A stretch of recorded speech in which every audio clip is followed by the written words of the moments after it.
अब नहीं बचेगा जोशीमठ, पूरी तरह से तबाह हो जाएगा जोशीमठ। तो आज के एक्सप्लेनर में जोशीमठ के बारे में, तो चलिए वीडियो स्टार्ट करते हैं। ये किस्सा उत्तराखंड में गढ़वाल के ऊंचे पहाड़ों के भीतर का है। तारीख थी 24 दिसंबर 2009। बड़े बड़े शहरों के धरती के नीचे मेट्रो ट्रेन के लिए चुपचाप सुरंग खोद देने वाली एक बड़ी टनल बोरिंग मशीन फंस गई। सामने से हजारों लीटर साफ पानी बहने लगा। कई महीने बीत गए, लेकिन काबिल से काबिल इंजीनियर इस पानी के बहाव को रोक ना पाए। एक बात तो है, इंसान चाहे कितना भी विकास क्यों ना कर ले, लेकिन प्रकृति जब अपना कहर बरपाती है तो सब घुटने पे आ जाते हैं। यहाँ पर प्रतिदिन 6 से 7 करोड़ लीटर पानी बह रहे थे, जिससे धीरे धीरे जोशीमठ का जल स्तर कम क्या पूरा का पूरा खाली हो गया, जिसके कारण जोशीमठ के घरों की दीवारें में दरार आ गई। अब इसको और डीप से समझ। सबसे पहले जोशीमठ हिंदुओं और सिखों के पवित्र तीर्थ बद्रीनाथ और हेमकुंड साहिब का गेटवे कहा जाने वाला ये जोशीमठ है, जिसके धंसने की खबर इन दिनों काफी सुर्खियों में है। यहाँ 630 मकानों में दरारें आ गई है और कई परिवार यहाँ से पलायन भी कर चुके हैं। एक्सपर्ट के मुताबिक जोशीमठ का जल भंडार खाली होने के कारण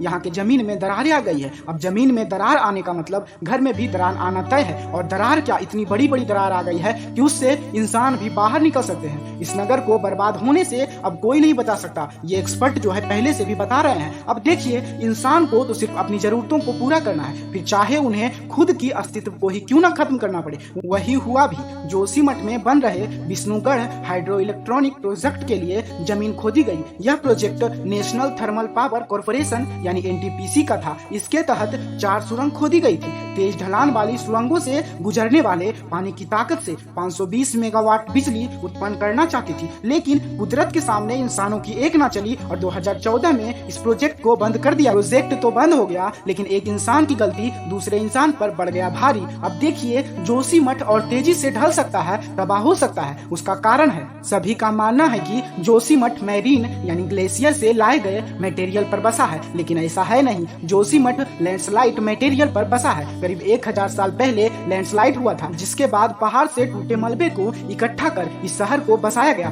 जोशीमठ की धंसने की एक और वजह हो सकती है जियोग्राफिकल कंडीशन भी। जोशीमठ हिमालय में करीब 1890 मीटर ऊंचे नाजुक पहाड़ी के ढलान पर बसा है, जो चारों ओर से नदियों से घिरा शहर है। 2011 की जनसंख्या के अनुसार यहाँ के 4000 मकान में लगभग 20,000 लोग रहते थे। समय के साथ आबादी बढ़ी तो जमीन पर दबाव बढ़ा। 100 से ज्यादा होटल और कई रेस्टोरेंट बने और कई दिनों से चल रहे कंस्ट्रक्शन की वजह से यहाँ भूस्खलन होने लगी और घरों में भी दरारें आ गई। अब आलम यहाँ तक आ गया है कि लोग यहाँ से पलायन कर रहे हैं। सरकार इन्हें मुआवजा तो देगी, लेकिन बाद में। लेकिन अभी इनको अपने अपने घर को छोड़ना पड़ रहा है। इसके अलावा जोशीमठ का धंसने के पीछे ये 3 और कारण भी हो सकती है, जैसे पेरेनियल स्ट्रीम यानी 12 महीने पानी का तेज बहाव, बर्फबारी और तेज बारिश, तापमान और हवा की वजह से तेजी से बदलती नीच चट्टानें। इससे पहले 2010 में भी जमीन धंसने की चेतावनी दी गई थी, लेकिन इसे हल्के में ले लिया गया। लेकिन उसका आज जो है बहुत बड़ा नुकसान झेलना पड़ रहा है। तो जोशीमठ के बारे में जो था हमने आपको बताया, लेकिन अगर आपको वीडियो अच्छा लगा हो तो वीडियो को लाइक और इस कमेंट में अपनी राय जरूर दीजिएगा।